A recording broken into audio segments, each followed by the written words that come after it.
Well, he's running away from television, ladies and gentlemen, and he's running back to coaching. The new offensive coordinator of the Langley Rams is here as we do another BCFC preview. Sean Olsen of X's and Olsen's fame and UBC fame and even SFU fame when it comes to coaching.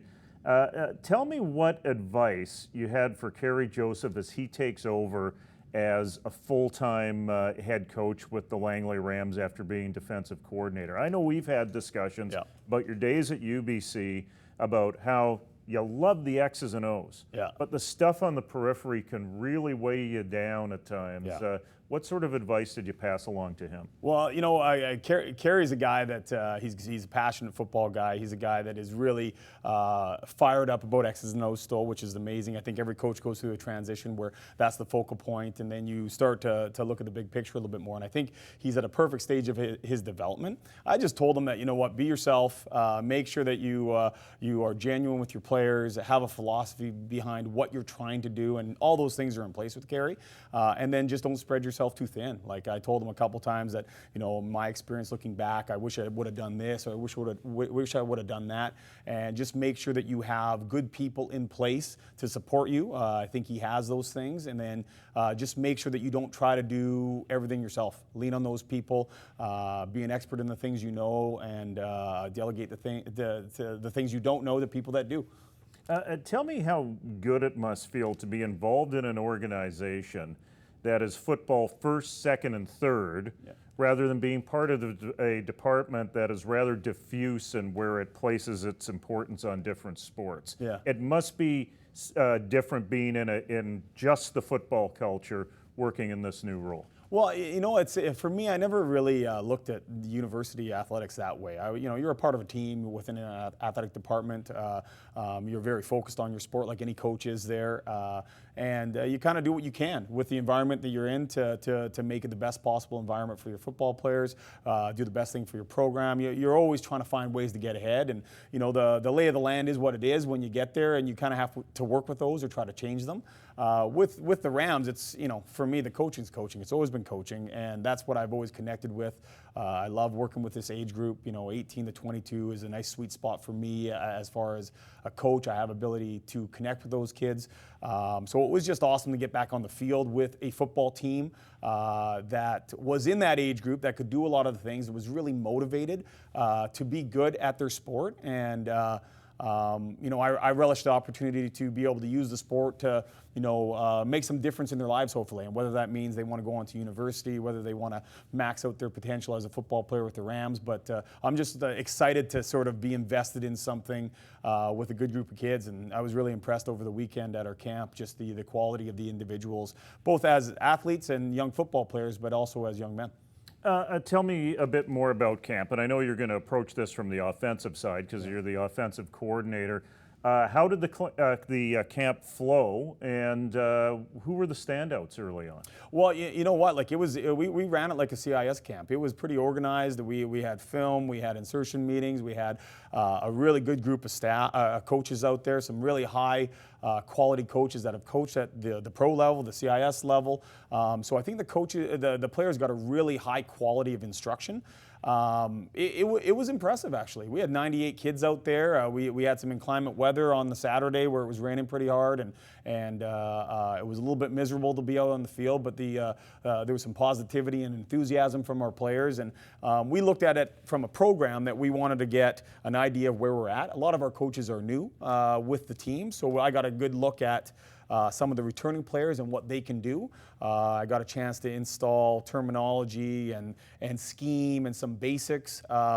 And we got to look at some of the players that we're considering bringing in as far as a part of the program. And it was competitive. That was one thing I was impressed with. There was a lot of competitiveness at every single position on the field. And there's some really talented kids. And that's kind of how I remember junior football. I was fortunate to play on some really good Surrey Ram teams back in the early 90s. And some of the best players I ever played football with were on those Ram teams and not actually at the university level. And it was refreshing to see that caliber of athlete is still there. right? And so, we're going to be a good football team. It's going to take us a little time because we're young at some positions, but we're going to be good. Take me down memory road here for a second. Back to 1995, your last involvement with junior football directly when you were playing. You mentioned to me off camera some of the players that you played with. 3 players went to the NFL off that Rams team. That's pretty high caliber. And it does say something then, and it does say something now, about junior football being a gateway for a lot of pure athletes to come in and learn the game. Take me back to 1995 and try to compare it to now. Well, I was really fortunate that I played with, some exceptional football players back in the early 90s. Nick Kawaza had assembled a group of guys that were, big, strong, powerful. Guys like David Sanchez played there, went on to play with the San Diego Chargers. Terrence Houston and Jermaine Haley, but all 3 of those guys. I didn't play with one guy in the CIS that actually played it in the NFL, but those 3 guys actually had short careers, or Jermaine Haley had a lengthy career in the NFL, right? So there is still that high level of athlete that's playing junior football. And the truth of the matter is, and I said this when I was a CIS coach, if what does an 18-year-old kid really know? He doesn't really know who he is. He doesn't really know what he wants to study. So junior football, if the program provides something of substance for a young man looking to further his football career, it can be the best step for somebody to spend 2 years, develop both emotionally, develop physically, get some exposure to high-level coaching, get a nice transitionary step into what a high level of football is, because high school football is just. I used to joke with people at Holy Cross, and it's not really football yet. It's football-like, and there's some really good people doing good things at that level, but it's just not.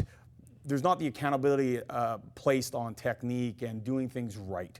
It's about winning and losing. Whereas I think at the junior level ends up being, and especially with the staff that's being assembled in the BCFC, there's some really good staffs out there now. And people come in and are getting high levels of instruction, and they'll come out of a year playing junior, not sitting and watching football, which might happen at the CIS level, but playing football and getting coached at a high level. They'll come out a much better football player faster than they would be if they were just practicing with a university team.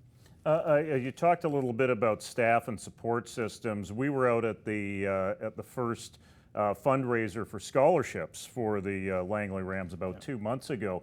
That's something that's a bit of an innovation now with junior football that all the teams seem to be getting on board. How important do you think that is, especially with your experience with CIS, that CJFL players get that sort of support that they need with education, and having education work in concert with junior football? Yeah, no, I think that's essential, right? At the end of the day, like any coach at any level should be looking out for the best, the best for his team, but also for the players on the team, right? And one of the things that with the Langley Rams, we completely understand that we're a stepping stone for a lot of these kids, and our responsibility for these kids is to provide mentorship, not only coaching on the field, but coaching and mentorship off the field, and hopefully we're able to make an impact on their lives as young men.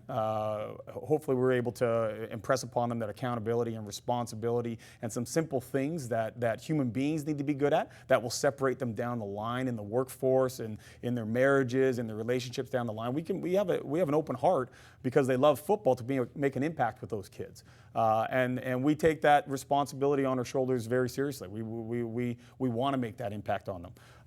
But we see us as a great stepping stone to their future university careers, and hopefully as a leaping point for some kind of greatness that's to follow in their life. And I think that's what junior should be. I think the resources are a must. You have to be able to provide something for these kids, whether it's structure on the football side, but also an avenue for them to get the education or to explore education, whatever that may mean. It might mean a trade. It might mean going into arts. It might be going into science. But we've got them at a very impressionable age, 18 to 20, and 18 to 22 is a fantastic age for a young man.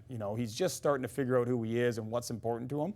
And if we can help make some impact there, I think we're doing the right thing. And the board with the Rams has been awesome. I think there's 12 people on the board now, and a lot of them are very heavily engaged. Dana Matheson has put together a very good team there.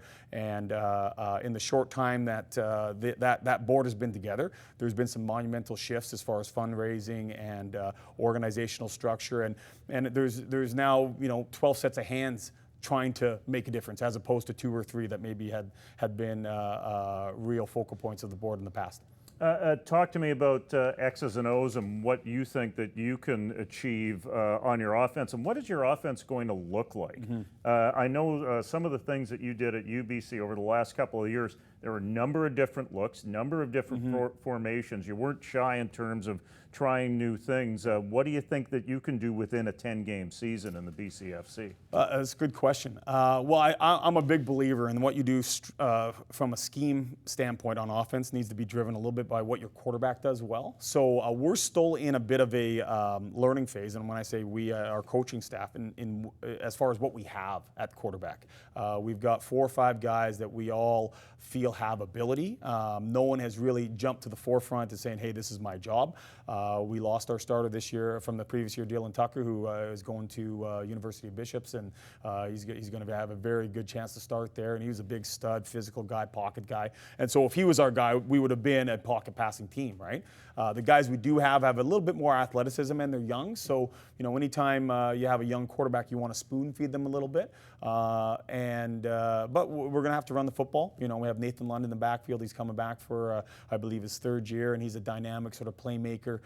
The one thing I came out of camp realizing was that we have some exceptional skill players, with Lund, and there's a couple other backs there that have some athleticism to make things happen, and our receiving core is going to be special. There's a bunch of guys that are CIS caliber players with speed, athleticism, ball skills. We need to find ways to get them the ball so that they can make plays. But we're still working through exactly what we're going to do. Obviously what my experience level with the CIS will do some of that stuff, but we're going to shape it towards what our quarterbacks do well. You've had spring camp, but what about recruiting? I'm assuming that recruiting never stops, even as you get into the season. Should we expect to see a surprise addition here or there down the road? You know what? I'm sure there will be. I don't really have my head around the recruiting game in the BCFC just yet. I have tried to sort of stay at arm's length. I'm very happy in the offensive coordinator role. It's enough influence over a team for me at this stage. And so I've left that up to Coach Kirby and Coach Joseph to handle the brunt of the recruiting. And, they're doing a great job. They give me updates all the time on who are the guys that we got coming in. And when everything's said and done, and I think the challenge with the junior game is that a lot of these kids are in flux, whether they're having academic problems at CIS schools and maybe coming back, whether they're still speaking to CIS schools about taking that next jump, or I know June 1st is the first day we can officially sign people to our roster that are not currently on our teams. So it's a little bit longer as far as the recruiting season because of some of those factors, but I have no doubt that when everything's said and done, we're going to have a pretty talented group of 55 players that are on our official roster, and we'll probably keep a couple of development guys to hopefully see where they can turn into as far as young athletes. I just want to jump back for a second. You mentioned Nathan Lund. He was up at the BC Lions rookie camp. How does it benefit BCFC players, even if it's just for the space of rookie camp, to get that exposure to the professional atmosphere and some of the coaching that's there? Have you noticed that in a situation like that, at least from a distance, or have had talk about it, that these kids bring back a little bit more from that experience? I think anytime you're exposed to a higher level of football, it just whets your appetite for what you need to do on a daily basis to be successful and maybe reach that at some point. So a guy like Nathan goes there and he comes back and he understands that, hey, the mental side of the game is going to be a huge piece to his development, right? That athletically he's not that far off, right? But the difference between a guy that can run the football or is physical enough to be able to pass protect or whatever those type of things that he's being asked to do, and the guy that is able to do it right all the time, is sometimes a big gap, right? And so I think that's what those guys come away. They have a greater appreciation for technique and how to apply technique in certain situations. They have a greater appreciation of the expectations coaches have on players. And it's not just about what you do within the play, but it's what you do as far as preparation for the play. It's what you do as far as being punctual and all the other things that actually will transfer into life. And so I think Nathan came back with a good understanding that, okay, some of the things that I'm not great at this point, I can work on. And I had a conversation with him during our scrimmage saying that, hey, you know what, let's sit down and have a conversation and let's map out what those things are for you specifically, and let's see where I can fill in those gaps to hopefully put you in a position to shine next time you get an opportunity with the Lions, right? And I think it's fantastic that junior football is a part of that equation with the CFL. And I think any opportunity the CFL has to continue to develop lower levels of football and that grassroots, I think they need to do it because, that's the lifeblood. Lastly here, before I let you go, what lessons could the CIS learn from the CJFL in your mind? That's a good question. I don't know. I think we all can learn lessons from each level. And there's one of the beautiful things that I love about football is that it's not rocket science, but it is logical. And there are things that you can steal from different parts of life or other sports or other teams. And if you're open enough to actually want to learn, you could go to a soccer practice and pick something out, right? And see it and figure out that it might be able to apply, right? I think a CIS team or a CIS as an organization could go and talk to the CJFL and pick out one or two things that they might want to implement, right? And vice versa. So I don't think there's anything specifically. I think we all have our own circumstances on the ground that we need to, try to solve on a daily basis. And in the grand scheme of things, I think both leagues are moving the ball forward with their sport at that level in the best possible way. And I think you just got to keep on that track.